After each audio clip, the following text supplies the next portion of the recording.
Hi everyone, this is a real quick lecture to show you that when you're entering in formulas which reference cell ranges, a super handy way to add and take away the dollar sign is to use the F4 key.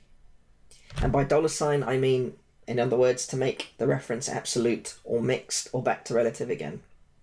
Just to give you an example, I've got a couple of numbers, 50, 20, 100 and 20 again.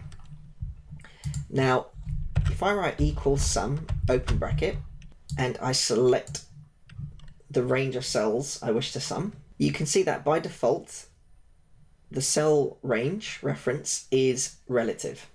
Now, if I press F4, it basically makes it completely absolute by fixing those dollar symbols before the column letter and the row number.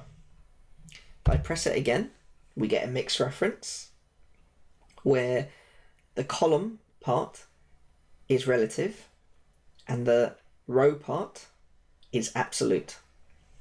If I press it again it's a mixed reference we get where the column part is absolute and the row part is relative. Then if I press F4 again, it goes back to relative. So this F4 key is a real handy way when you're actually entering this on the keyboard of fixing your formulas, whether you want them as relative or as absolute or as a combination of either. Okay, so that was a real quick lecture just to show you the F4 key and its benefits. Thank you for listening and watching.